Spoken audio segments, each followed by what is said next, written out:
আমি হজ করতে গেছিলাম, তখন দেখছি যে আবু জেহেলের যে ঘরটা ছিল, সেই আবু জেহেলের ঘরটাকে প্রস্রাবখানা বানিয়েছে আর কি। হাম্মাম খানা কি বলে, এরকম আরবিতে বলে, যেটা প্রস্রাবখানা বানিয়েছে। এটা ঘৃণার বহিঃপ্রকাশ আবু জেহেলের বিরুদ্ধে। ঠিক আমাদেরও ঠিক এরকমই একটা ডাস্টবিন বানায় যে কাজ করছে বৈষম্য বিরোধী ছাত্র আন্দোলনরা, তাদের হয়তো তারা সেখান থেকেও একটা মেসেজ তারা দিছে আর কি। কতটা ঘৃণা করলে যে তাকে তার ছবি দিয়ে হচ্ছে ডাস্টবিন তৈরি করে। তো এটা আমার কাছে একটা খুবই ইম্পর্টেন্ট একটা বিষয়, বা এখানে হচ্ছে আমার কাছে খুব ইউনিক একটা ডিজাইন মনে হচ্ছে।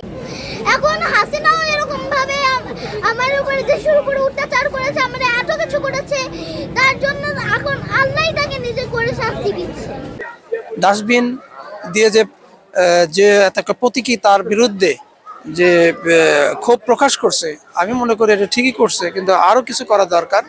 এবং যথাযোগ্য আইনের মাধ্যমে যে সমস্ত খুন, রাহাজানি, ধর্ষণ, লুটতারাজ করেছে, বিডিআর হত্যাকাণ্ড, যে সমস্ত কাজগুলো করেছে দেশবিরোধী, সে ব্যাপারে তার আইনি বিচার হওয়া উচিত।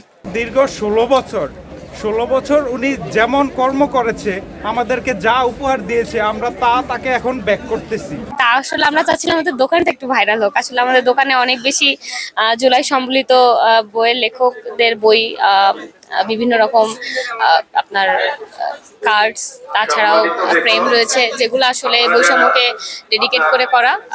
এটুকুই আমরা চাই যে সবাই আসলে আমাদের স্টলে আসুক। আমি সবাইকে আমন্ত্রণ জানাই, সবাই এটাকে পজিটিভলি নিচ্ছে। আর আসলে এটা বললামই তো, ক্ষোভের বহিঃপ্রকাশ। তো যতদিন জিনিসটা থাকবে ততদিন ক্ষোভের বহিঃপ্রকাশ এভাবেই ঘটবে।